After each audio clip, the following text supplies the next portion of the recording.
Good morning, everyone. Welcome to the Costa Mesa Sanitary District boardroom. We're pleased to have all of you here to kick off the new year. And again, welcome to our first annual, what am I thinking? Our first of the year liaison meeting.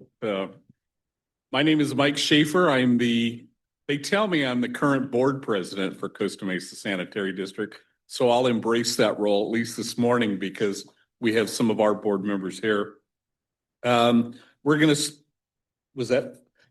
have the comedian laugh at my jokes is really a good thing.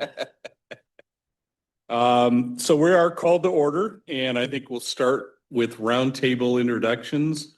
And I'll start to my left with Mr. Perry. Art Perry, Costa Mesa Director, and golf coach at Estancia High School. Great golf coach. I'm Bob Wheaton. I'm the Vice President of the Sanitary District. I'm Cheyenne Wright. I'm on the Sanitary District Board as well. Linda Dacey, Principal Planner, City of Costa Mesa. Patrick Bauer, Deputy Public Works Director. Good morning, Brock Power, Community Relations Manager, City of Costa Mesa. Morning, Brian Gruner, Parks and Community Services Director, City of Costa Mesa. Hi, Cecilia Gallardo Daly, City Manager, Costa Mesa. Morning, Wes Smith, honored to serve as the Superintendent of the Newport Mesa Unified School District.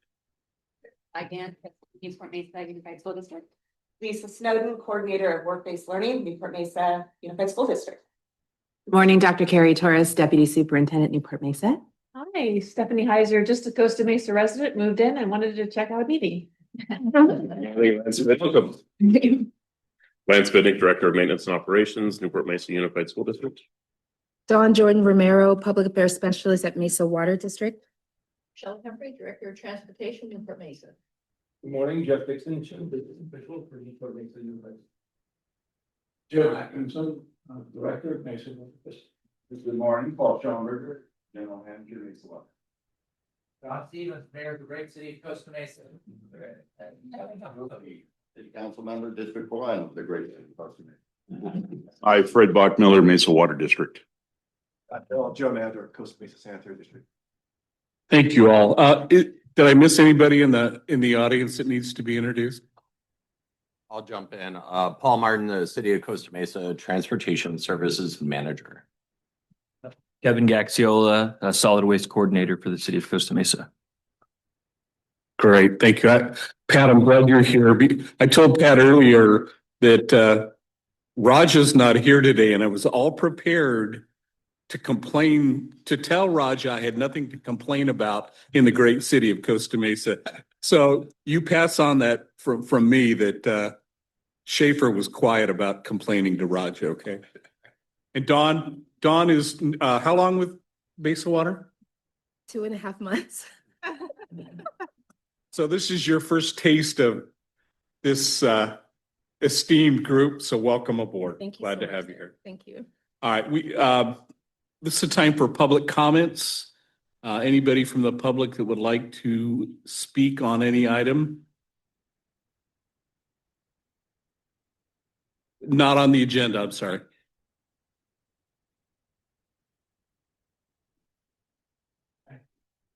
We haven't recognized it. Go for it. Every First Amendment right. Go for it. That's Otherwise, I need you a ticket. yeah, just in time for the street sweeper, right?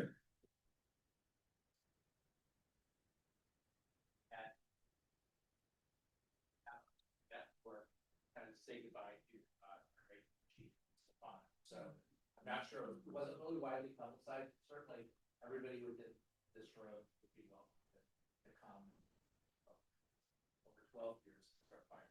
Yeah. That's a pretty great thing. So that's today. Goes from 2 to 4, and there's going to be a lot of show 3. Great, thanks, John. Kind of tagging on to that, Fred reminded me of the passing of one of our absolutely outstanding past police chiefs, Roger Neff, who will be greatly missed in the city of Costa Mesa. Great guy and a great role model for all of us. So, okay, we've had a request for item 4 on your agenda to be moved up because some folks have better things to go do. And so Wes, am I going to turn that over to you or? Chris Wygand is on our policy committee, so she can speak to it. Fantastic. Go right ahead. We are looking at the policy committee. There's about 3 people at the board on this policy committee, and we're looking at what we can do to, handle the e-bike situation at our schools. All of our schools, and seeing what we can do to make it safer for those driving, as well as most importantly, the children. We've had a number of incidents, accidents, a tragic death. And so we're really looking at what we can do to combat that. We're looking at, do we even need e-bikes for our children? What we can do and what actually we can do on our campuses. Is it something that we actually need, kids not to bring their e-bikes to school? That's something that we're going to look into, saying maybe you're not allowed to bring e-bikes on our campuses. So that's something that we need to look at and see if we've got, if the board agrees. And we'll create a policy. One thing that we will do and need from the city of Costa Mesa is probably support on what does that look like with your municipal codes. And I'm looking at, I'm the city manager here and transportation, but what kind of updates are you making to your municipal codes for e-bike safety, enforcement, that kind of thing? Because if we do something like banning e-bikes on our campuses, what does that look like with the kids, parking e-bikes around the schools and not on our campuses? Because that's going to happen. But obviously we don't want those kids to, park illegally. Is it something where you can come escape the e-bikes and then make their parents come and pick them up? That kind of thing would be great. But not that I'm saying that, that's just, if you would like, it would be worthwhile. But let's talk about that. I don't know if you guys, and I guess I'm looking to you, say if you've had any updates to your municipal code with enforcement of e-bikes or any new policies that are coming down the pipe. I can speak to that if you want. I'm gonna stand up. Usually we have a U shape, so I apologize, Brock and Patrick. At least I stand kind of behind the city staff. Again, I'm Paul Martin, the Transportation Services Manager for the city. So about a year and a half ago, 2 years ago, the city did update the municipal code to address e-bikes, electric bikes, a bit. There wasn't anything specific to this nuance, so we could work with the school district staff. Sarah Coley has been great. We already have talked to her a little bit about the recent board meeting and just her work with you and the team to try and develop ideas and recommendations for the policy. So we want to just continue to be there and help out and figure out if there is this policy, what can the city do, whether it's some sort of engineering or enforcement or municipal code. Understandably, we haven't gotten to that, but if there's some draft policies, we'd be happy to work with you on them. Yeah, I think, thank you so much. And you guys have been such a great partner with us with bike safety education and just really supporting all of our schools. So thank you for all of that. And then I guess I know that the city of Newport had changes to their municipal code for enforcement and for confiscation, which I think that would be something that we can look into with, maybe that's something that you can do, just so that, as our schools incorporate both cities, it's very similar policies. But we're meeting, that policy committee is meeting in February. So, if I'm kind of thinking about it, maybe come March or April, we'll have a better direction of where we want to go with the policy. So I guess our next meeting is quarterly, right? So we can probably give you an update on that. Probably, yeah. come by. We'll be in contact before that. Perfect. So, Yeah. yeah. I want to piggyback on something she said. She's talking about a part of the policy, could be some type of ban. It may also include certification of anyone having an e-bike. Irvine has a great policy there. And I just wanted to bring that up because the city of Costa Mesa have been great partners in that. You help us educate and then, give certificates to our youth in Costa Mesa now. So just a big shout out for the help you provided. And of course, that's an option as well moving forward as they have this conversation. So yeah, a token of gratitude. Thank you. Yeah. Thank you, trustee Wagon. I think this is a good thing to discuss. The policy, we always talk about electric motorbikes. I try to avoid using the term e-bike because it sounds cute and friendly, sort of like iPhone or whatever. But in fact, they are dangerous machines capable of going after modification, which is easy to do from information on the internet, almost 50 miles an hour. And they're basically full-on motorbikes. And had they been regulated not at the federal level as toys, but appropriately by the Department of Transportation, they would not be what they are today. The other day I was at a place on 1000 North Bristol, and there was an adult, and he was riding. And the reason I'm bringing this up is we say electric motorbikes, but there are also these things, these stand-up scooters, which are equally dangerous. This guy parked next to us where we were sitting at the cafe, and we saw him, and he had a full-on motorcycle helmet, armored legs, armored shoulders, everything. And even he had a bulletproof backpack. I talked to him about it. He said, this thing go 50 miles an hour, and it's a stand-up scooter. And where I work at the University of California, they are a menace on our campus. The people just zoom through the campus. So if you're looking at electric motorbike regulation, electric stand-up scooter regulation may also be, because otherwise, oh, it's not a bike, it's a scooter. And they're not as friendly as they seem. And as one guy said, it literally goes 50, it's designed to and can go 50 miles an hour, and it's just a stand-up scooter. And so he literally wears a full-on motorcycle helmet riding the thing. Yes. Thank you. Thanks. John. I mean, I think I've heard of the policy about 50. This is a very important issue. I've talked about safety of our bikes. The policy issue, though, as I think we spent on us, right? We need to talk about. I don't know if it happens. It's there's engineering enforcement policy, changing the ordinance. Okay. So let's not get ahead of ourselves. We talk, staff really can't move too much. And so, but let's have that discussion at the board level, and do whatever. Certainly, I would love to have this discussion. Yeah, and great for your policy. For our policy, we can ban what we want on our campuses. But the So that problem would is, be it. and then you get it at the only thing I see as I mean, we're all on the same page in terms of how we want to say. Yeah. Kids to be safe, we want everybody to be safe.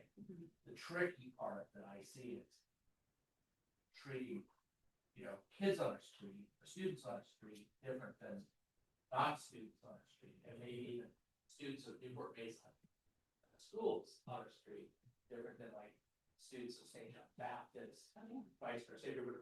We have to apply our ordinance equally. I don't think we can discriminate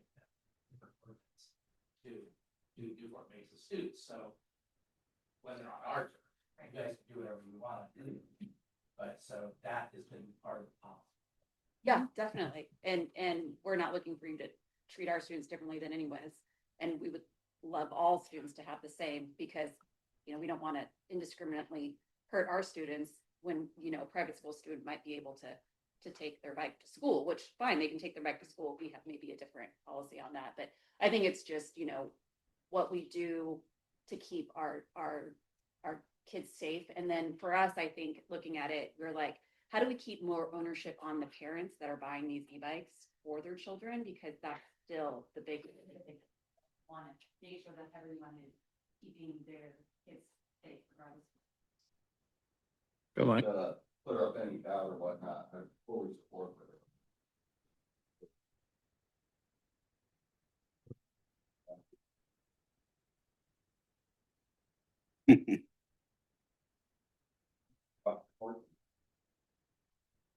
Anyway, religion, just so there's no confusion here with Mayor and myself. It's wonderful we got Cecilia here. It's clearly an issue that's impacted the city at all levels, school, outside of school, and we need to get our hands around it. And to be clear, we're not strong arming the city in any way about, and we've talked about this, we've had several conversations about this. There is no obligation on the city's part. What Trustee Wygant's talking about is just, on that school property proper.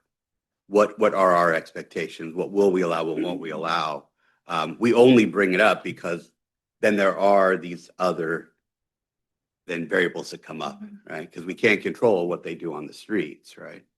And saying you can't bring it to school doesn't mean they're not going to ride it to school, right? And so we understand that. So we just share that as, just kind of an observation. And You might get that, like if you go to the Rose Bowl or something, say park here, right? You might get people around the schools. So park. Right.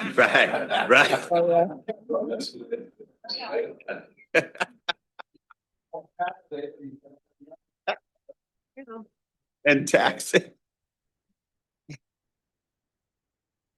I guess living on California Street, I have an opportunity to get these kids at California T-Winkle. Thanks, John. My retirement income may have just gone up. All right. No other discussion, then we'll move to item 1, and that's the city Fairview Road. Oh, I thank you for keeping me in line. Go right ahead.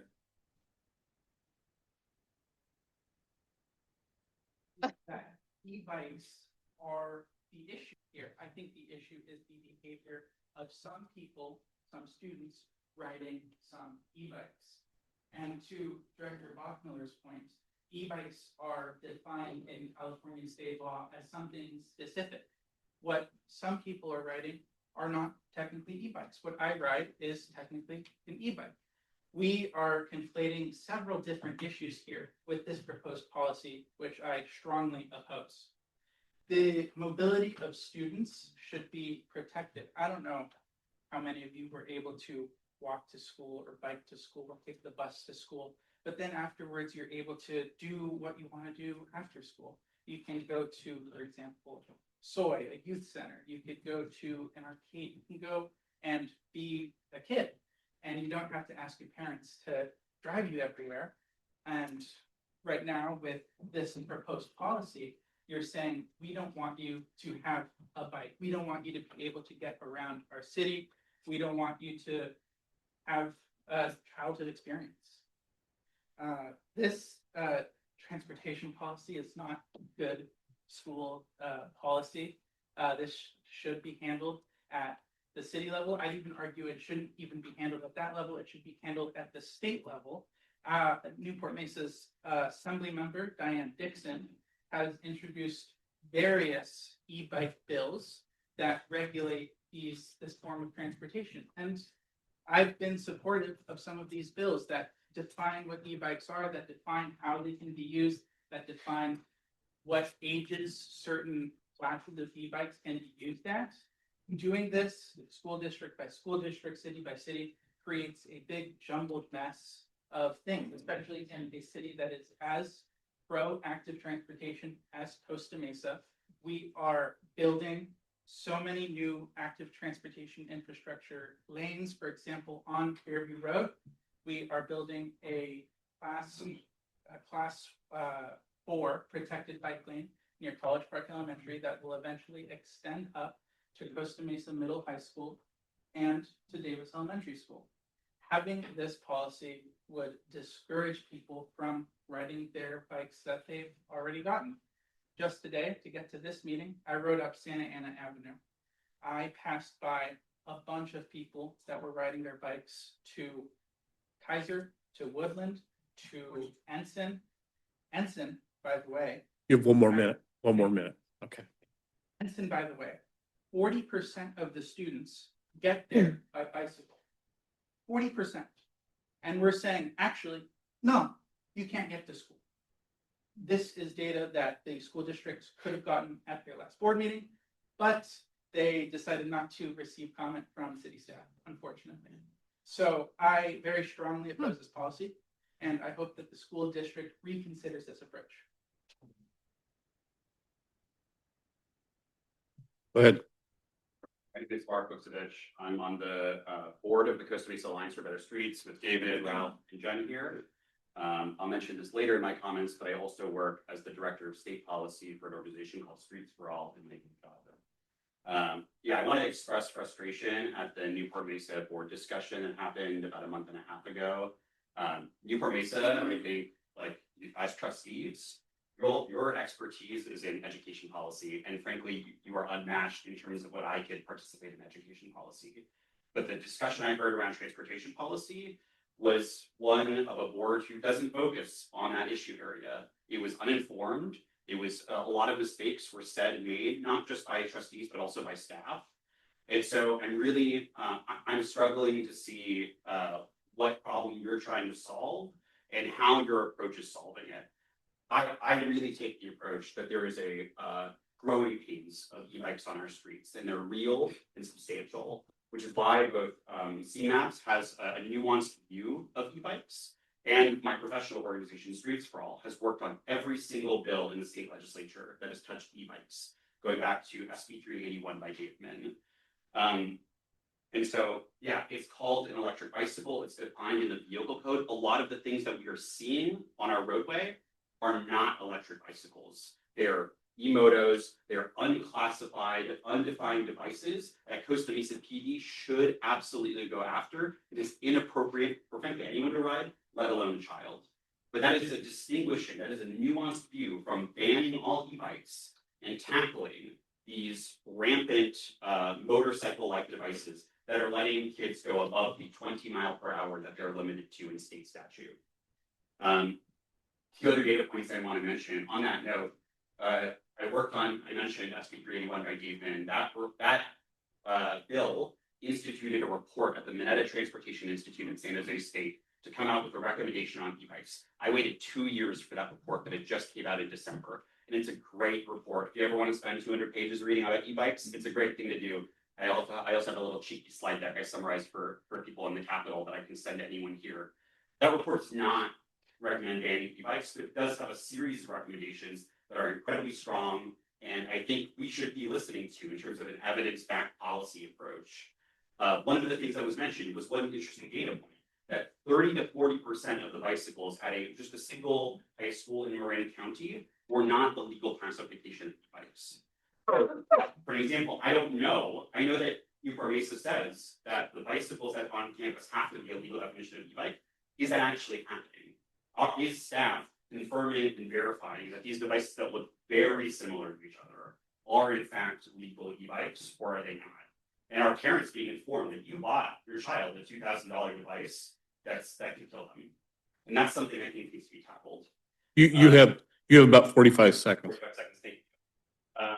So long story short, we are a community resource. We are not like zealots in terms of like we must have e-bikes everywhere. I think when this topic got brought up, we were incredibly thoughtful about where is it not appropriate for a child to ride a device this powerful. And I think we have thoughtful things to say, and I think we'd like to be engaged in the process, because a straight ban on e-bikes, I think is inappropriate, and I think also would be novel. I don't know of any other school district in the state that has straight banned all electric bicycles on campus. Thank you. Yeah. One more? I'm also on the board of the Liaison, but actually here today to talk on this issue as a parent. I have two children, ages 6 and 9. The 6-year-old's a boy and the 9-year-old's a girl. And the reason why this is relevant is that I would probably never give my son an e-bike unless he really, really, really begged for it. And even then, it would have to have a really good reason. My daughter, on the other hand, is extremely responsible. And I think that probably at some point, if she asks for one, I might be able to get one, probably in high school, to be honest with you. So that's my perspective as a parent. Now, one thing I do want to say that I was really disturbed by when I watched the Newport Mesa discussion on this issue last fall was that it felt like we were putting a lot of emphasis on the problem that's trying to be solved, which is a problem. Like there is concern about safety, We've been talking about it at CMAS for a very long time about how to best address this issue, how to approach city staff with things that are actually workable rather than things that are difficult, fanciful, or will be enforced unequally. It's actually a very difficult problem. So we sympathize with the problem. What I was concerned by was that there didn't seem to be any evidence being put on the other side of why so many parents have adopted this mode of transportation for their children in the first place. I would love to understand whether there has been comprehensive survey data done. I know that the Safe Routes for School that came from the city of Costa Mesa did a comprehensive survey to figure out how many children are trying to get to school by walking, biking, transit. Has Newport Mesa done that work? Is it a priority for you guys to have kids walking and biking to school? All due respect, as a parent, I don't see it. Because, for example, the crossing guards that help the children walk to school, I believe we pay for that. The city of Costa Mesa pays for that.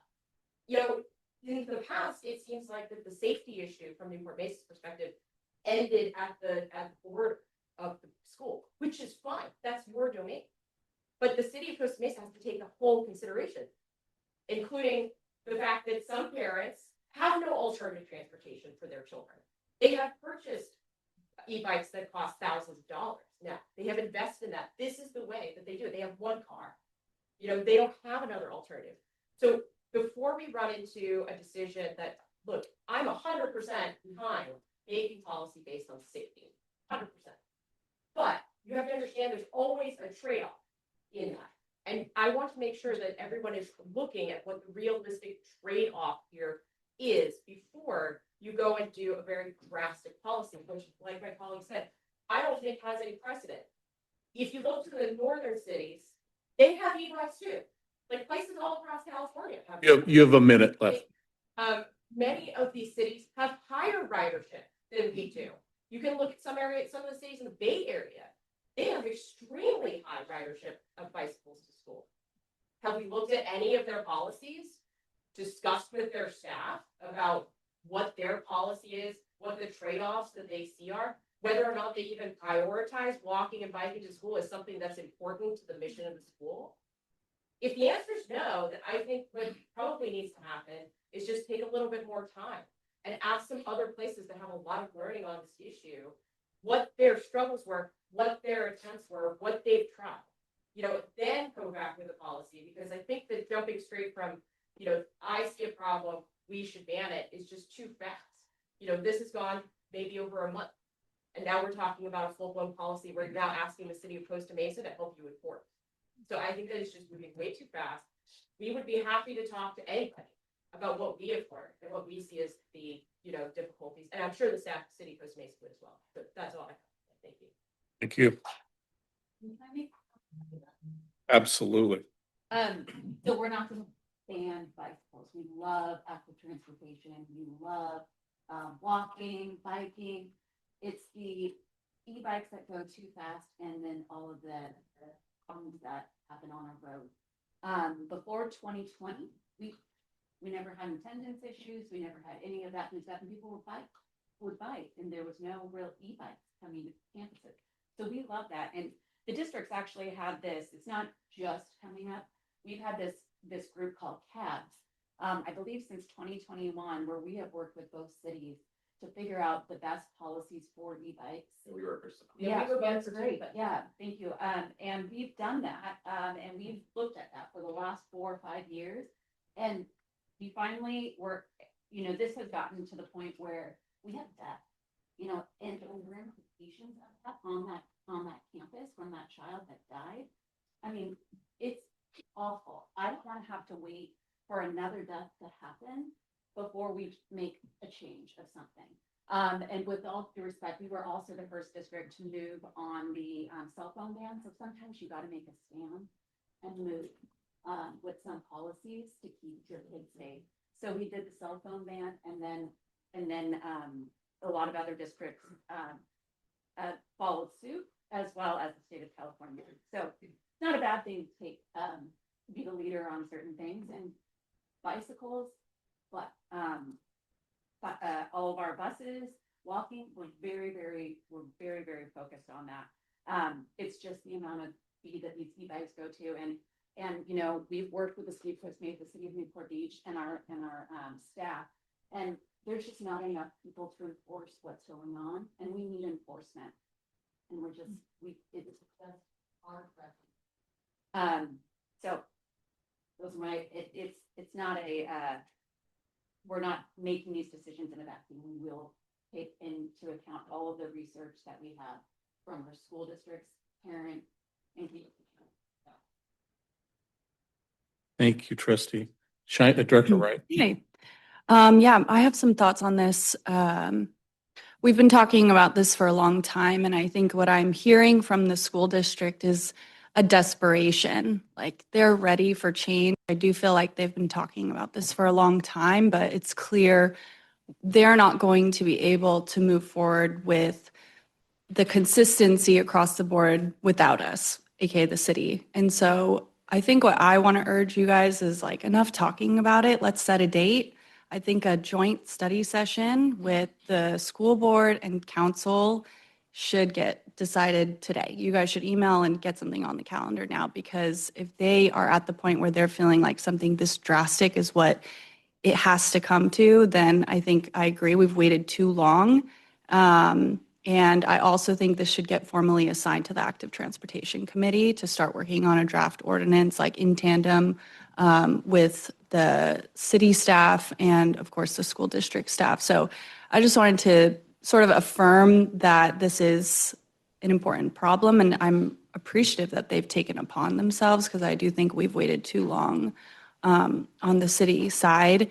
But at the same time, I also agree that a ban or something drastic, it's like drastic problems require drastic measures. And I think if we can actually just practically prioritize getting the ball rolling on the city side, I think PD should be there. I think we're at that point where we need to do that. We need to do that. So that's all I wanted to say. Okay, let's move to item 1. Cecilia, is that yours or? Yeah, so there was a request to, item 1, no, Fairview Road, that is. Yes. Go. And Paul Martin, speaking at the city of Costa Mesa, Services Manager. I just have 2 quick slides here for the first 2 agenda items, so I'll just cover the first one. Fairview Road improvements. In the past district's meetings, we provided some status update for the group. You understand where we are. So the city does have a capital improvement project that the city council has approved and provided funding for. So you may have been out to Fairview Road and seen construction underway. Recently, the paving occurred just last week, and this week we are working the striping. So our extents is between Fair Drive and Newport Boulevard to the south. It's a city street area. We just come right up to the head of Newport Boulevard, and construction has been. Yes, not sure which mic. Thanks. Maybe I muted myself. Again, Paul Martin, Fairview Road improvements for anyone streaming. So the construction status, mostly I'm just providing that update on Fairview between Fair and Newport. So the construction has been underway. The new paving just was installed last week, and we'll work on the striping next. The remaining items include the landscaping along the corridor. There will be fresh landscaping. There's center medians that will get plants and trees. And then a new pedestrian crossing south of Fair Drive around Valley Forge, roughly. That will provide a nice east-west connectivity across Fairview Drive. And then construction is planned to finish in May. That's really my update at this point for this project. Any questions? And my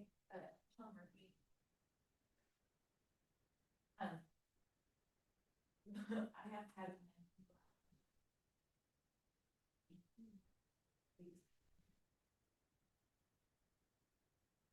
Yes, so the landscaping will include plants and trees in the center median along Fairview Road. Yes, there were older trees that were not in the best of condition, so new trees will be installed, and then we'll continue that theme for future projects that extend up Fairview Drive. Yeah. Sure. Are there any, Lance Bidnick, Director, Newport Mesa, Maintenance and Operations. Are there any plans to continue the road improvements north of Fair Drive? Yes. So during the last district's meeting, I did talk a little bit about this. And back in November, we had a public meeting with the community at Costa Mesa High School, actually, to talk about Fairview Road north of Fair Drive. The city does have a design project underway now to continue the mobility and safety improvements on Fairview north of Fair all the way to Adams. The travel lanes north of Fair will remain 6 lanes, 3 lanes in each direction, but we'll be able to make bicycle, pedestrian, and transit improvements along that corridor all the way up to Adams. The highest ridership bus stops within the entire city of Costa Mesa actually occur at Costa Mesa High School and OCC in that area. So we're really looking at how we can enhance the transit within that area. Okay, Paul, are you going to do item 2 then as well? Yes, if we're ready for item number 2. This came up during our last district's meeting as well. There was a bit of a question about Fair Drive now between Harbor Boulevard and Newport Boulevard. At our last district's meeting, we indicated that we did submit a grant application to look at making improvements along that corridor. We were successful in securing a grant to go ahead and plan the design. Yes, thank you. So we are happy about getting that money as well. This is a federal grant that's administered through the Orange County Transportation Authority and the Southern California Association of Governments. It is just for design at this point, so it has to follow a federal fiscal year policy. We don't actually get the money until October of this year, and it still needs to be budgeted from the city of Costa Mesa perspective. So there are some bits and pieces that we have to administer for programming the funding. The plan is for the project team to go ahead and engage the community to ask what type of mobility improvements are desired. The initial expectations is to maintain 4 travel lanes, 2 in each direction.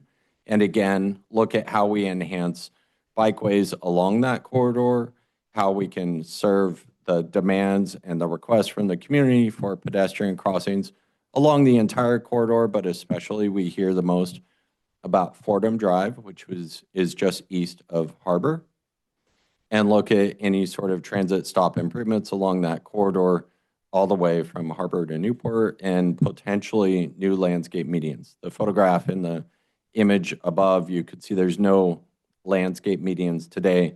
We always have to consider medians relative to all the departments in the city. So police and fire response is important to consider in that aspect. So the planning for the design would begin hopefully really a year from now when we can engage the community on that based on that funding schedule. There's no construction funding at this time. However, we are ambitious at direction of City Council and the city manager to pursue grants. So we will continue to be on the lookout for where we can secure grant funding to really soften the burden of those type of improvements when we're ready to construct. Any questions? Does this relate to the development center? So then the question was about the relationship with Fairview Developmental Center redevelopment. At this point, we want to improve the corridor and we'll have to anticipate the potential for increased traffic demand for FDC.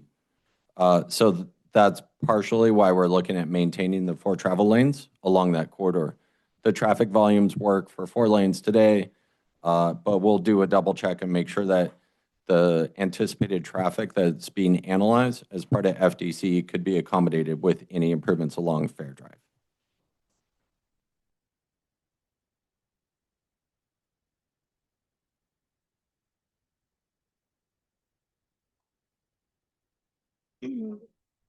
We have a part of our demographic study that has been prepared, and it'll be out in about 2 months or so.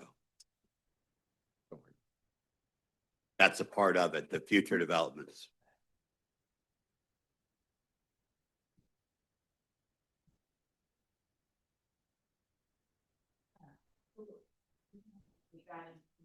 conversation, right?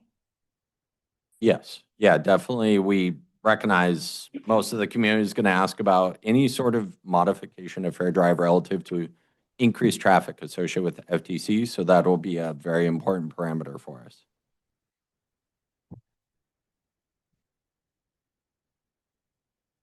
Yes, so then at the last district's meeting, again, for everyone, we've continued to receive requests from the community for improvements at Fordham Drive, that north-south connectivity. A lot of it is related to access to parks and the College Park Elementary School on the south side of Fair Drive. Yeah, John. So since it's kind of matched as the Prairie Developmental Center, just to have everybody get an understanding of where we're at with that. So the city council, approved some parameters for the specific plan that gave the staff the opportunity to go out. Environmental impact report. When we talk about the environmental impact report, a lot of people think, oh, that means like, the environment, the sense of, air, and what we drink and stuff like that. But it really means the whole 360. Should there be a crosswalk at Fordham? What are we going to do about? We'll all, trust me, we will all be engaged in that, fully engaged in that process. Obviously, a lot of people are talking about the golf course, right? That'd be a second entry point. So I'm getting a lot of feedback on that. It's going to come to council. I hope it comes to council sometime between now and December 1st, because that's when I go off into my next journey.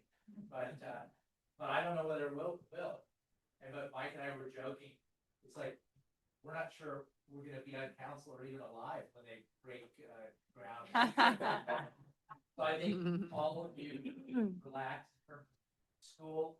It will be somebody else's problem, first of all, and your children will not go. Children that have not been born yet. It's going to go for even they say when we do our like scoping, nobody's going to move into their 20 years. 20 years. So it's take a long. There's a lot of, but planning continues. The planning's important to stay engaged, because all kidding aside, we're responsible for whatever we say we're not going to do. We're responsible for decisions that we make in act. That joke I made, but yeah, yes. But I'm just using it as another excuse. Okay. All right. Like, can you go with this? But you gave me an opening to talk. But currently there's no way that you're accessing right down into like the west side. We're not doing anything. I don't know. It's now, we've given the parameters. Now the experts are doing their work and they bring it back. Probably sometime before the end of the year. But we're not 100% sure. These are the types of things that take twice as long, cost twice as much as you thought. So the developmental centers item number 5 on the agenda, so we will be providing an update on that too. So yes. Sorry, we're stealing Melinda's thunder there. Yeah, just a second. Paul, the crosswalk from Monticello across Fairview, is that open and going yet? Right. So you mean at Fairview, on Fairview, right? On Fair, did I say Fair? I meant Well, you Fairview. said Monticello, but for the group's benefit, you mean the one around Valley Forge serving the Monticello community? Yeah. Yes. So then getting back to Fairview, the north-south roadway, we do have that pedestrian improvement for our crossing incorporated in the Fairview project south of Fair. And so there will be a new designated crosswalk with lights. Not a full traffic signal, it's red, yellow, green, but it's more like the light that you see at Fordham and Wilson, at Wilson Park. Right. So one of those will be added to Fairview, south of Fair, serving that Monticello community and all the residential that's east of Fairview that is going west to College Park Elementary. That is a part of our project. Yes. On behalf of two of the cutest kids that go to College Park that live in Monticello, fortunately, they look a lot like their grandmother. So We appreciate that. I'm looking forward to meeting Yeah. you. Yeah. Some public comment? Go ahead. Already, but I appreciate your in front of all of the leadership is thank you to the City of Costa Mesa Public Works Department for all of the work it's taken to pull together a project like the Fairview Road project. It's an incredible project, to be honest with you. It's groundbreaking for the City of Costa Mesa. The amount of work to put together the funding must have been substantial, because I know it's stitched together from a couple of different sources. So kudos to you guys at the Public Works Department. Thank you for that. I also just want to point out, though, that the City of Costa Mesa is taking responsibility to get the kids from Monticello to school. You know, that the crosswalk that's there is fantastic. And I think, Trustee Murphy, your comments are directly on point. When you need to get the kids safely to school, it's the City of Costa Mesa that has to step up and find the money and do the work and do the engineering and do all of that. So, you know, it's the City of Costa Mesa that has repeatedly taken responsibility for this. I'd actually love to also quickly just segue, since you guys segued into, I feel like I'm at liberty to segue into Fairview Developmental Center, which is that I, my colleagues, others have gone to the City Council repeatedly and asked specifically about the school issue and said, where are we going to put these children in school? How are they going to get to school? We need egresses over the golf course. We need egresses to these various schools in the plan. And every time we have been told, oh, it's too preliminary, or the Newport Mesa School District has been contacted and it's too preliminary for them too. So I'm a little surprised to hear, oh, where are all these kids going to go to school? It's a great question. It's a great question that's been being asked for months and months and months in the City of Costa Mesa. So I'm glad you guys are engaging on that. I hope we're also going to engage on where the sewer lines are going to go, where the water's going to go, all that great stuff. It's actually a huge project for all of you guys to be considering. And there's an amazing amount of time for you guys to talk about it because, as Mayor Stevens said, it's out for sequel review until the end of the year. And now we have a plan that we have to fit within the parameters, whatever that goes back. So glad that it's finally being discussed. I just really wish this had been discussed. Well, so that's my phone call. Thank you. Thank you. Okay, we ready to move to item 3 then, back to the school district? Oh, no, that's okay. Hi, good morning, everyone. We always love to share and celebrate some of the ways the school districts partner with the City of Costa Mesa. So I have with us today Lisa Snowden, who is one of our team members who really supports those collaborative opportunities between community, work, internships, college and career. And so she has prepared a brief slide deck for us this morning just to share one of our most highlighted partnerships. Thank you so much, Carrie, and thank you so much for the invitation to be here to talk about our students in service, strengthening community preparedness. We have a great relationship facilitated with the Costa Mesa Fire and Rescue and working closely with Ryan Meadors to have our students participate in community emergency response team training or CERT training. Next slide, please. So our contact is Ryan, and he's done a great job of ensuring that our students can participate in this, being that they are community members. Once you are certified in CERT, members can become a disaster service worker in the event of a major emergency. And so these are the training topics that our students did participate in. It was a 6-week course over the summer. And so these students volunteered, and it does kind of culminate in that last week in a disaster simulation. So some of the photos that you see there are, them kind of simulating a search and rescue. Next slide, please. So the students that are participating currently come from Estancia High School. They are enrolled in the Career Technical Education Medical Pathway. These are students who are taking 3 courses in high school to determine if they want a career in the healthcare or emergency response fields. So they first take medical careers in health systems, then they take emergency medical responder as a junior, And then in the summer, in between their junior and senior year, they have the opportunity to participate in the CERT training. And so it's great for them because they get to take the skills they've been learning in the classroom and see how they apply and how they could be using those skills to support their community. So I think this partnership has been around for a while, but I think with Brenda leaving and Ryan coming on and COVID, it kind of fell off. So it's great to see that back in action. So summer 2024, we had 13 students from that program participate. Their instructor, Mrs. Kathleen Rabbit, also is there to supervise and be a part of that. And I will tell you that I also did it the first year and I became certified. And so I have my certification here signed by the fire chief, Stefano. So that's kind of a cool thing. And then last summer we had 17 students. So we see more students wanting to participate. And we're super excited about that. And Ryan's been great because this past summer, they tried to shorten the experience from 6 weeks to 3. So they agreed that the students would meet 2 days a week for 3 weeks in order to get all those hours in. So we appreciate the partnership with them. Next slide, please. So there is one, I mean, they're all great students, but there is a standout student I want to highlight. His name is Trigo Garcia. He is from Estancia High School, graduated last year. He completed both the patient care and the emergency response pathways. So in addition to his 3 years of the medical pathway at school, he took some after school courses in emergency medical technician and firefighting technology. He has earned 8 certifications.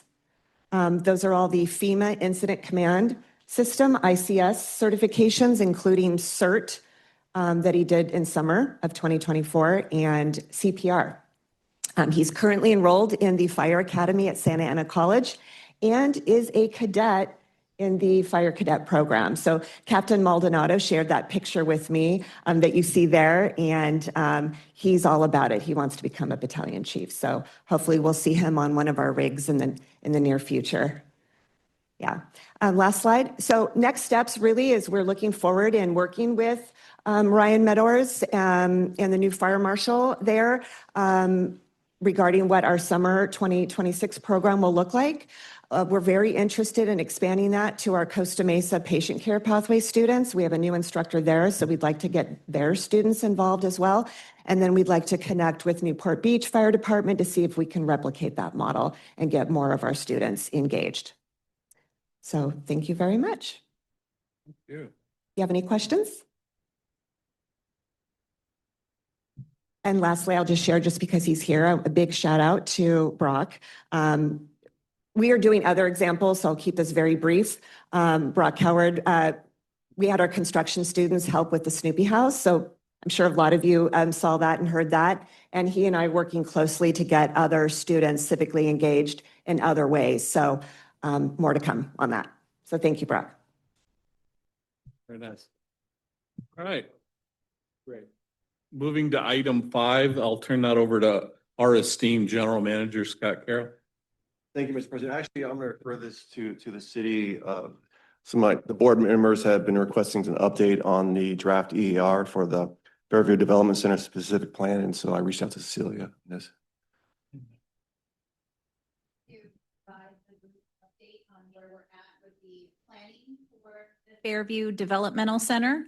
As the mayor mentioned, we are in the stage of the plan where we are writing the plan after receiving direction from the city council on a land use range. And I've got Melinda Dacey here from our long range planning team, who's going to talk about where we're at in the process and then talk about the draft environmental impact report that is being prepared to accompany the document. And then, related to the topic that was being discussed regarding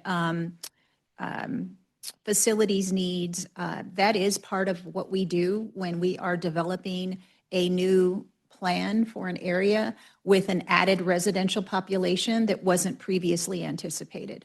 That's just part of best planning practices. You look at whether you need more fire, more police, more schools, and whether the infrastructure, water, sewer, roads is adequate to accommodate that added residential population that wasn't part of any previous planning effort. So all that is baked into the plan, and I'm going to turn it over to Melinda now. Thanks. Thank you, Cecilia. So we got direction from the city council back in October to study up to 4,000 units in the environmental impact report. We are full steam ahead since we got that direction.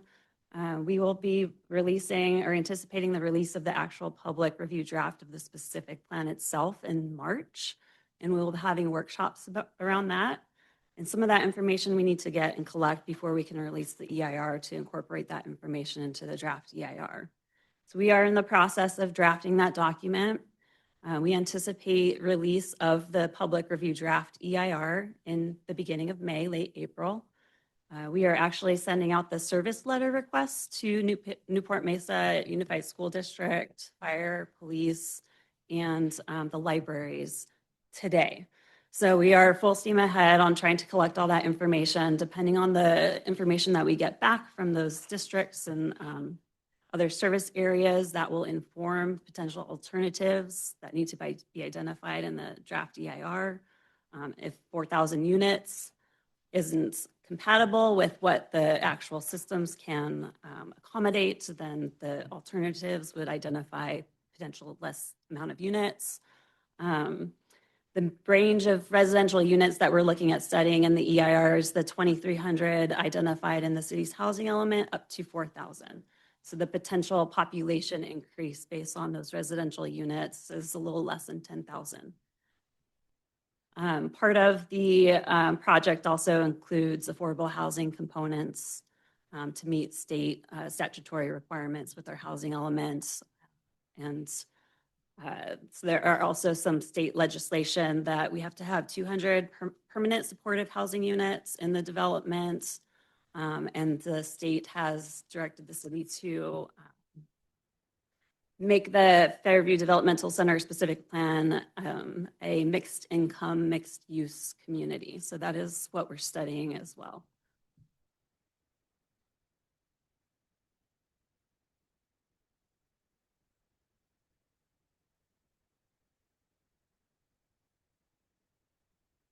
Regarding affordable housing, the range of affordable housing units that are identified in the housing elements are moderate income down to lower and very low income housing designations. So there are income qualifications that a household must meet in order to qualify for those household sizes, depending on the unit size of the affordable housing. That also plays into the size of the family that can go into those units.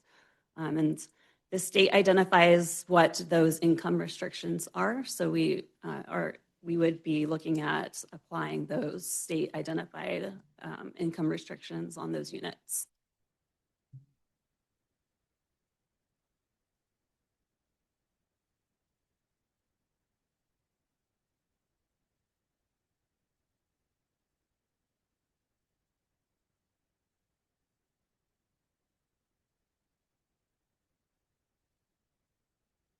So just to be clear, these aren't like the poorest of the poor people that were. These are working families.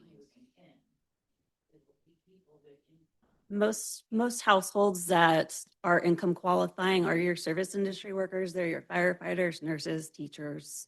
Those are the folks that are getting paid the income to qualify for those types of units as well.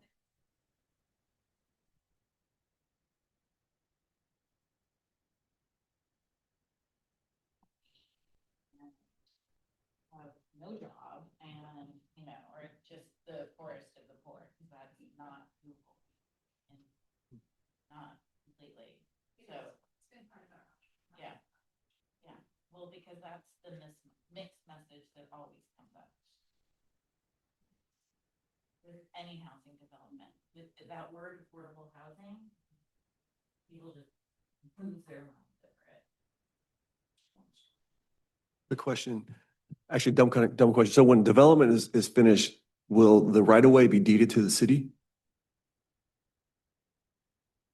depends on what the master developer comes into the city with to propose for the project. So the city is just preparing the document to outline the regulations for future development in the specific plan. So if the master developer is going to dedicate right of way, that's also a process that would need to happen with map dedications and things like that. The reason why there's a secondary access road potentially going through the golf course is because we're at 4,000 units. That was what was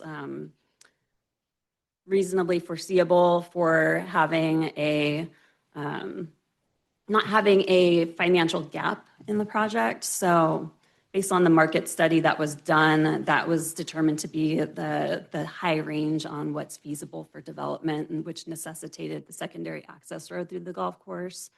But if we take the project to city council and in the future they don't want to have that 4,000 unit maximum, there's still flexibility and time in the council's discretion when this comes forward to them for review and approval to potentially reduce that down to a lesser amount as well. Because so right now it's state property, correct? So once the development's done, will it remain state property or will it be? We're not entirely certain on how that will shake out. The state will be going through their disposition process and selecting a master developer. It could be more than one person doing the development. They may do a land lease to the person that's doing the development as well. So that information we don't really know at this time until that process is completed. If it goes down to the number of homes that does not require a secondary access project according to our profile. So you're unfortunately the dichotomy is you either have secondary access to a golf course or you don't have a project from the economic state. So that's if we're gonna have if we don't have secondary access, we're probably not gonna be talking about it. Nobody's gonna feed the master developer because projects underwater right now. Therefore, it's really important for me. I mean, many issues, and we've all talked about many issues, but you know, the golf course is a very important income producing asset, our largest income. $4 million per bottom line every year, not to mention all the joy, paying people that experience on the golf course. And so it's critical, in my opinion, we control, we have an easement, right? They have to have an easement, we own that land. And so we have a certain amount of leverage to control how our golf course is being impacted. And I think, you know, it's not a win-lose trade-off type deal. It could be a very, very beneficial. I mean, you know, Coach Perry knows the city literally has not put a penny into the golf course for 32 years, right? And we take $4 million out there per year. It's a disgrace, right? So this is really the only opportunity where we have to improve the course. We can do it, but we have to leverage our real estate rights. Part of the frustration that we've had from the sanitary district standpoint, dealing with a state-controlled property, is we're very proactive on cleaning our sewer system every year. Extremely proactive. We have very high goals set for our crew, and we've had some disappointments with working with the state to have them let us know if they're cleaning their system. I mean, nobody wants a backed up sewer, right? So we've experienced some frustrations on trying to get them to let us know things like how much rain is getting into the system there, which eventually affects Orange County sanitation. The ability to know whether their systems are, sounds terrible coming from an old guy, whether their systems are clean or not.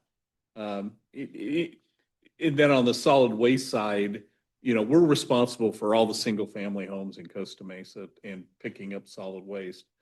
And when we see the yellow and green trucks going in to pick up waste in the single family homes that are along the front of the old doctors' homes, that's a little frustrating to us. the green and yellow are our vendors' competition, right? So as we move forward and are talking to the state about certain things, we'd like to know how proactive they are on doing the things they need to do to help us along the line to Orange County Sanitation. So it's been frustrating. So. I've got a question for John. Is the money that the city is applying to the golf course going to be this year? The $900,000 that you guys. You know what, if Danny Lane gets his act together. Get his act together. That's right, I'm talking about it. Listen to the golf coach, would you? Talk to it. They talk to me all the time. They're always asking questions.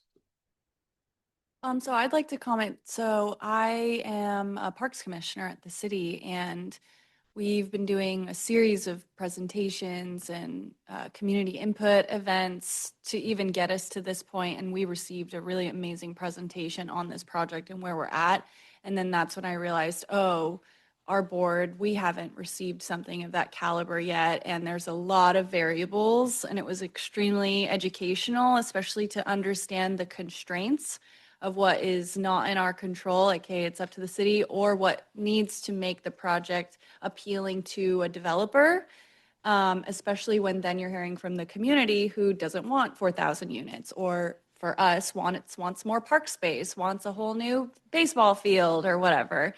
And so the visual, I think, of the presentation was extremely helpful. And I think ideally it would be great if we all felt informed enough to present a united front, either to the developer or to the state when the time comes. And I would hate to have to wait for all of us to be reactionary to when, okay, here's your letter, you have 90 days to respond or whatever. And we haven't all gotten together about what is the preferred school plan, or what is the preferred, mixed use ratio, all those things. And then of course, what can we actually support and fund? So possibly a visual presentation in 3 months or in 6 months, I think would be a great next step. Knowing nothing may change in the meantime, but I want to make sure everyone's educated on this huge project for our city. Okay, Scott, you want to move to item 6? Yes. This completion.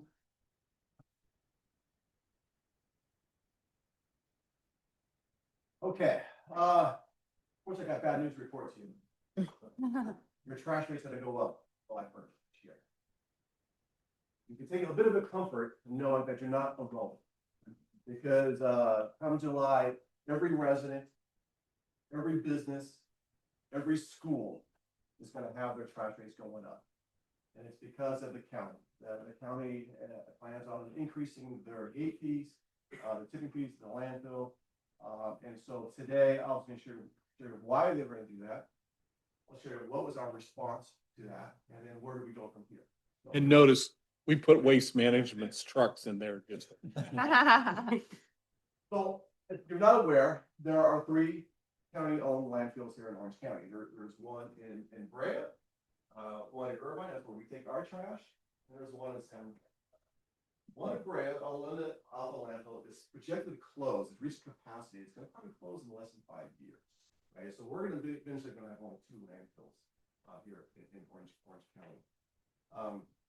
Next slide. Historically, Orange County has been very fortunate in having the lowest gate fee, tipping fees, really in Southern California.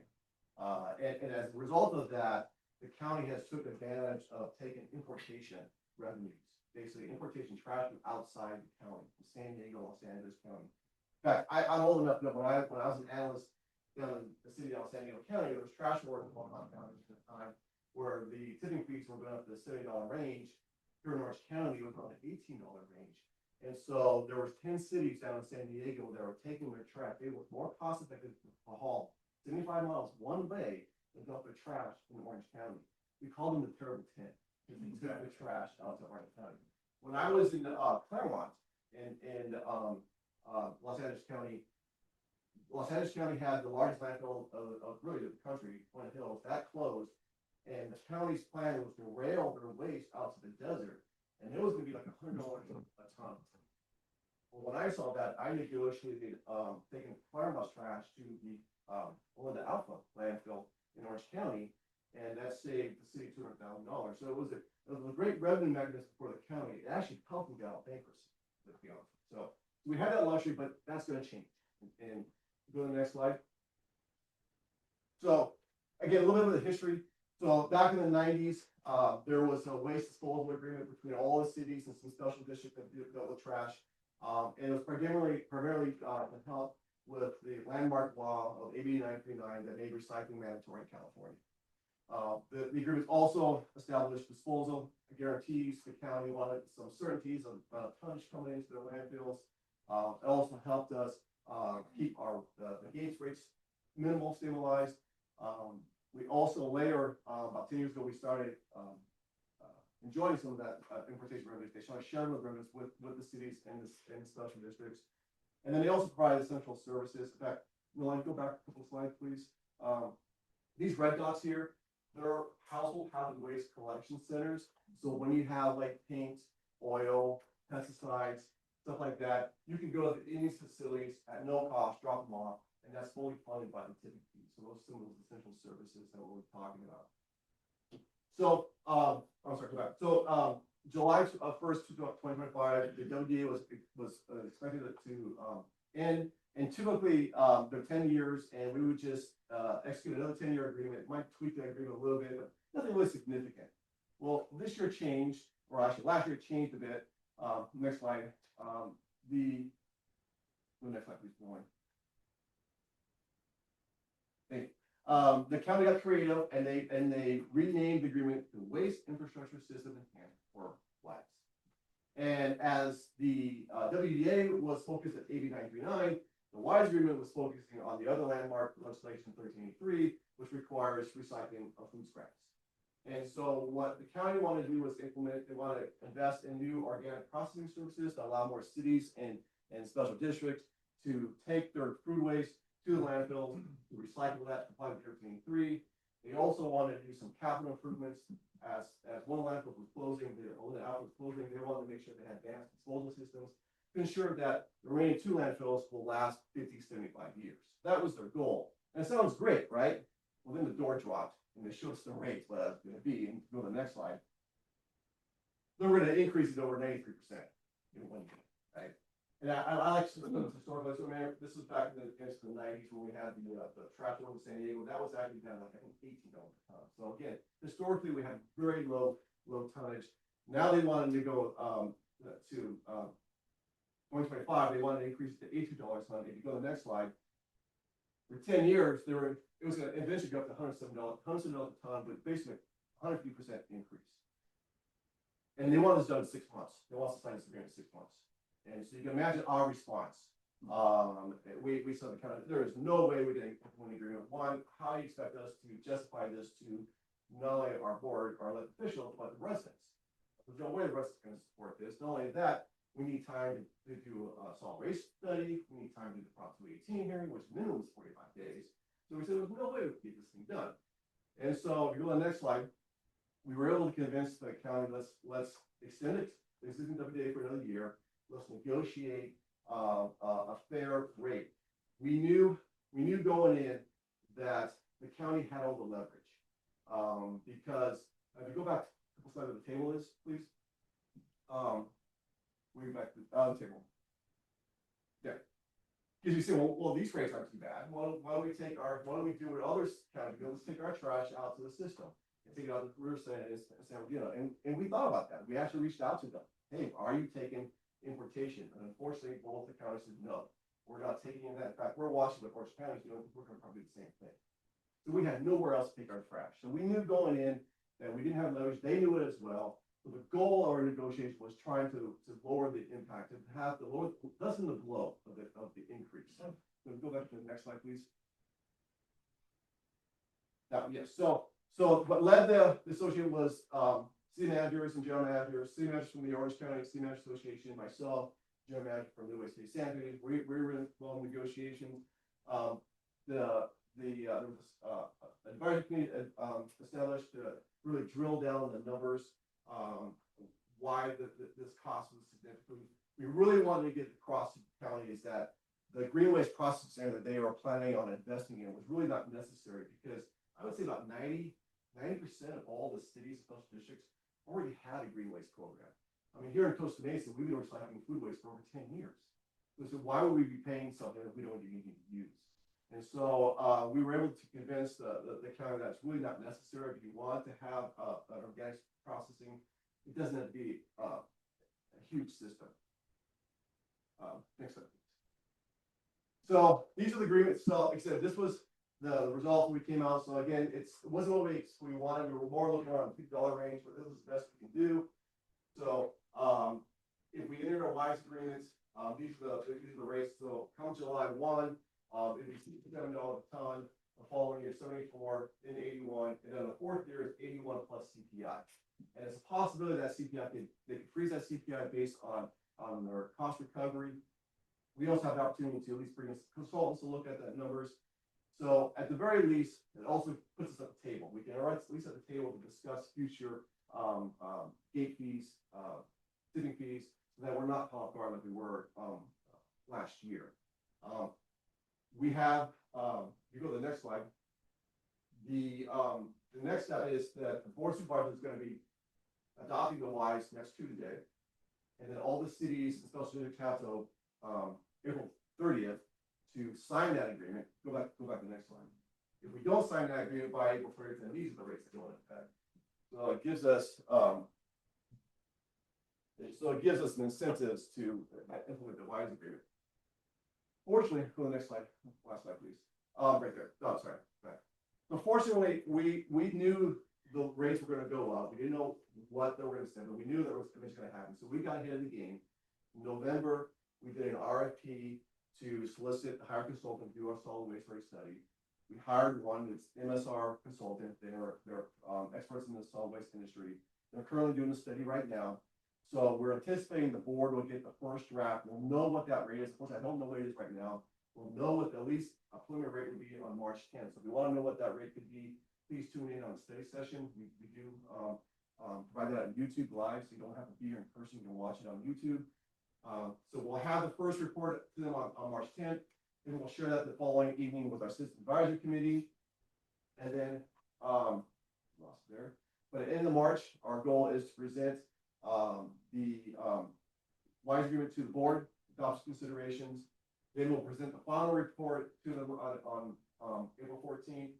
And at the end of April, they'll receive and file the study, set the public hearing, authorize us to mail the Prop 218 notice. So I'm anticipating probably in May, possibly beginning of June, we'll get those notices and what that new rate's going to be. The board will have their public hearing on June 22nd. And if we don't get a majority protest, then those new rates will go into effect on July 1. So that is a little bit of history of the WISE agreement. Fortunately, it's not the best news, but at least it's makes some earlier peace and comfort.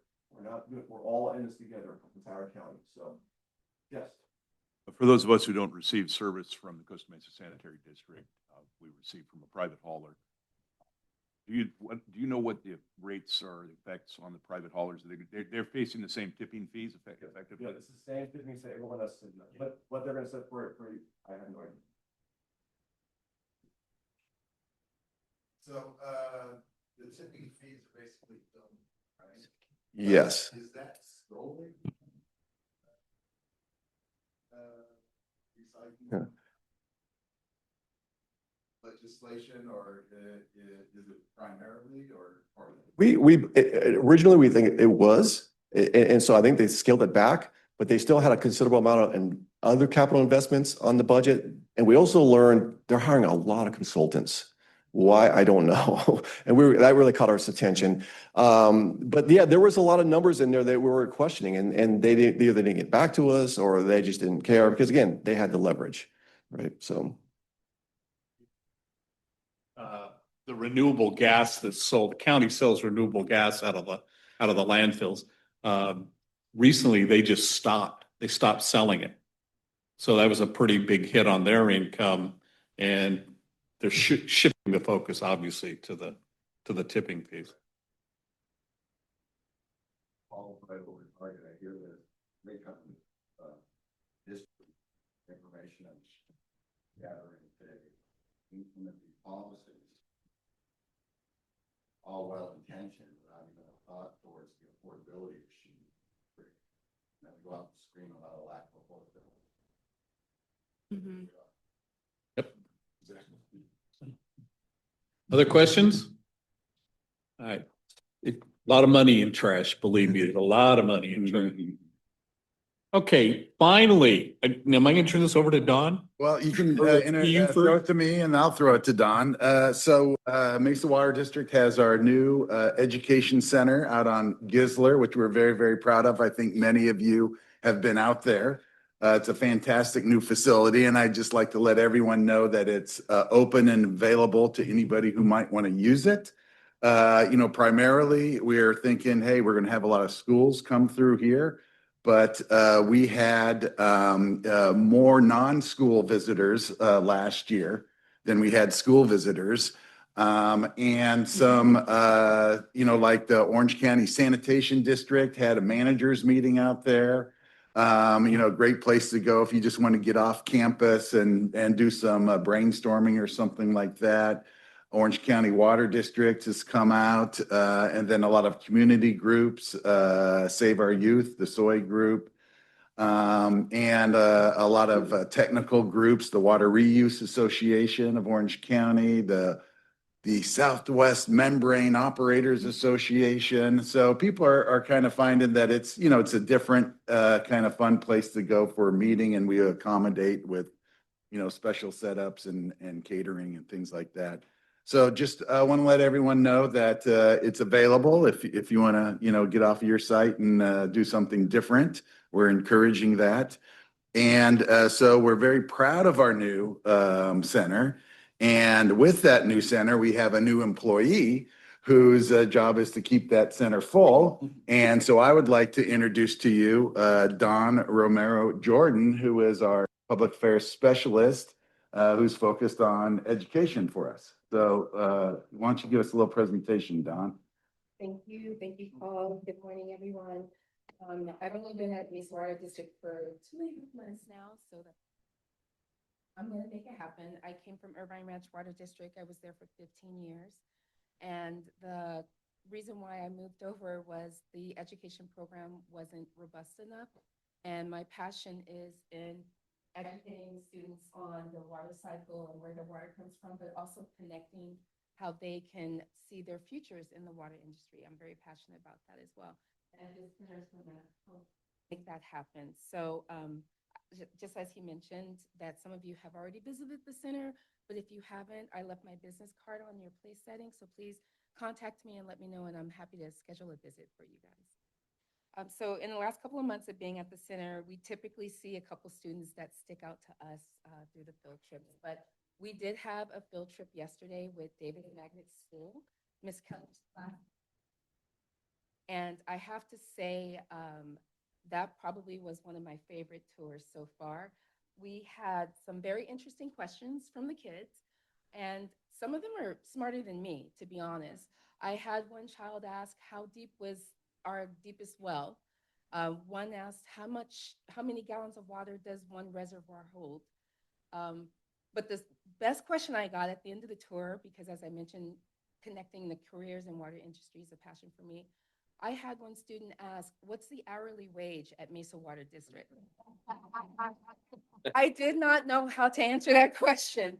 I was thinking, should I give a range? I don't know the range. Then I thought, should I tell him how much I make? I'm not gonna do that.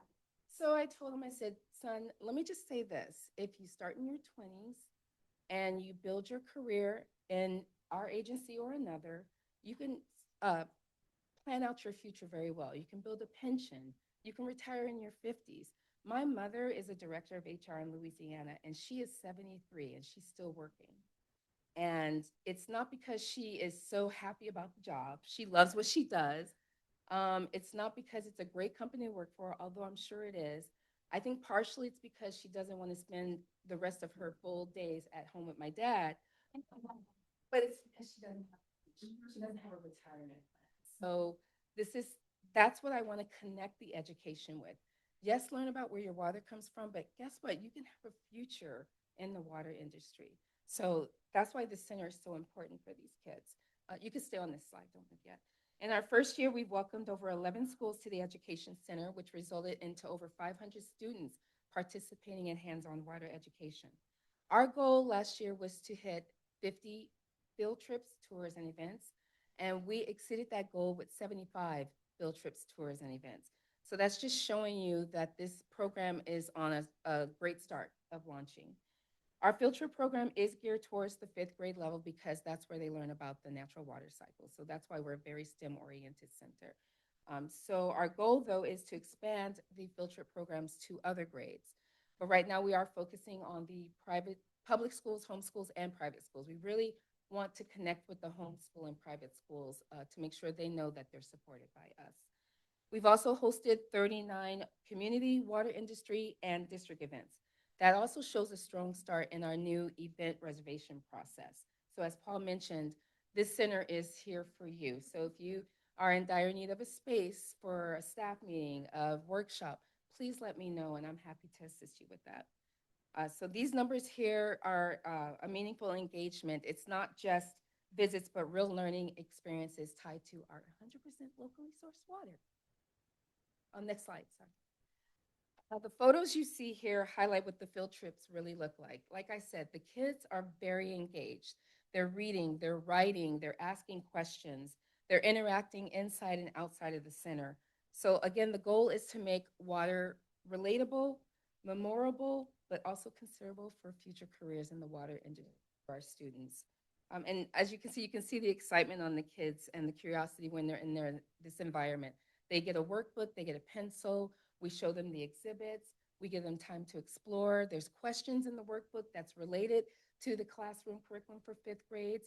And then we ask them questions and we get a lot out of it with the kids just as much as they do. And the chaperones and the teachers love it too because they're learning as well. Next slide. When developing the curriculum, we focused on redundancy of vocabulary and visuals. So we know each student learns very differently, so there's something for every type of learner at the center. The interactive exhibits help students visualize complex water concepts. The hands-on exhibits, our tours and theaters, allow students to connect to their local water system to the bigger picture of California water. So hands-on learning like this really helps reinforce what they're learning in their classroom regarding the natural water cycle. Next slide. So it also creates opportunities for discussion around outdoor water use efficiency, plant biology, infrastructure engineering. It's also, which is very important for the teachers and schools to know, it's free and it's local. We do busing reimbursement. I was just talking to Ms. Kessler yesterday and Shelley here from the Newport Mesa School District that many teachers don't know that we provide we cover the payment for the busing, for transportation. And she just had advised me that she thinks the schools are still covering the invoicing for the busing. So there's a disconnect there that I'm here to bridge that gap. And I told her, please let me know who I need to talk to and send me those invoices because we need to reimburse the schools for that. So there's a lot of outreach I'd like to do with the schools and the principals and the teachers to let them know we're here to support you. And we want to make sure this center is attainable as a learning resource for the teachers. Next slide. So beyond school field trips, the Mesa Water Education Center can also be used for community groups, executive events, and workshops. Our goal is to make the center not just an educational facility, but a community facility. So again, this center is here for you, for the communities. We want to make sure you guys know that you can use the center as well. Okay. Next slide. So looking ahead, in 2026, we already have field trips scheduled throughout the month of July, but we do want more schools to book for the rest of the year and so on. Again, Davis Magnet will be coming back in a couple of weeks and so will Page Academy. And this just kind of shows the growing interest in the center for an educational resource for teachers. We still have dates available, so I would love to work with anyone who wants to come and visit, take a tour for the schools to do field trips. That's my job, to fill the space for the calendar. And we're also going to be looking into reaching out to summer programs like Boys and Girls Clubs, YMCAs. We don't just want to have the center filled for the school year. We want it all year round available to the community as a resource. Last slide. So with that being said, we're excited to have the Mesa Water Education Center grow as a valuable educational and community resource. I'm excited to partner with all of you and the schools to be available to schedule visits and tours. So if you're interested in booking now today, I'm here. I'll answer any questions. I'm happy to do so. And I thank you for your time. Thank you. And nice to meet all of you. My dad would have been very proud of your presentation. Okay, so some quick director or member comments. I know Director Uten would like to make a comment. Yeah, I'm appointed to the Orange County Sanitation District, the sewage treatment plants that I used to run, operate and maintain. They're doing something like Don is doing it, only it's for the 2.6 million people that flush their toilet every day. So that agency takes a lot of crap. Anyway, they're running a Orange County Sanitation Wastewater 101 Citizens Academy to educate people on what the Orange County Sanitation District does. You can go on, I've got 15 flyers. I thought when the room started, I might need 40, but it looks like 15 flyers would be way more than enough. You can go online for Orange County Sand District Wastewater 101 Citizens Academy. It starts January 29th and goes about every other week. And if you attend all the sessions and graduate, you'll get your picture taken with me at the end. So if you know anybody that really has an environmental interest, on the wastewater side, Paul and Don are providing water education on the water side. I would invite you to look at that. I've included the second part of the flyer, which are the dates that they meet and what they intend to do in the way of educating people about the Orange County Sanitation District. So anybody that you know that's environmentally interested like on the wastewater side, this is an opportunity for you to go and sit and hear them talk about what they do. They're a huge regional complex. They serve 25 cities. Costa Mesa Sanitary District is one of those 25 member agencies. And so thank you very much. Bob used to say that Orange County Sanitation had more depositors than the Bank of America. I didn't use that line anymore. Anybody else? If not, we're going to adjourn to April 24th at the school district offices. Thank you all very much. Your name.